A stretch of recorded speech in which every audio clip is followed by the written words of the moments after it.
সরকার কর্তৃক পরিচালিত ওএমএস ট্রাকসেল চাল আটা বিক্রি হচ্ছে নারায়ণগঞ্জ জেলা প্রশাসকের কার্যালয়ের পাশে। সকাল ৮টা থেকে বিকাল ৫টা পর্যন্ত এই চাল আটা বিক্রি হয়। তবে সর্বোচ্চ চাল ৫ কেজি ও আটা ৫ কেজি মহিলা পুরুষ নিতে পারে। সপ্তাহে ৭ দিনের মধ্যে শুক্র শনি বন্ধ বা সরকারি যে কোনো বন্ধ থাকলে এই কার্যক্রম স্থগিত থাকে। তবে সবাই সারিবদ্ধভাবে লাইনে দাঁড়িয়ে এই চাল আটা কিনতে পারবে।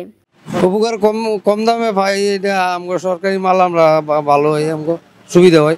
আমরা নিয়ে আমরা পোলা ফেললে একটু খাইয়া বাঁচি। হ্যাঁ, একটু কম এরম দিলে তো আমরা সবসময় পাই। আদা লইছি আর চাইল লইছি 5 কেজি আদা 5 কেজি চাইলে দিছি 150 টাকা, আদা দিছি 120 টাকা। অল্প দামে নিতেছে সবসময় জানেন আমরা পাই, এটা সরকারের কাছে আবেদন। জেলা প্রশাসক মহোদয়ের নির্দেশক্রমে আমরা পয়লা রমজান থেকে এখানে একটা ট্রাকের ব্যবস্থা করেছি। এখানে সপ্তাহে 5 দিন চাল এবং আটা বিক্রি করা হয়। আটার পরিমাণ 2 মেটন আর চাল হলো 1 মেটন।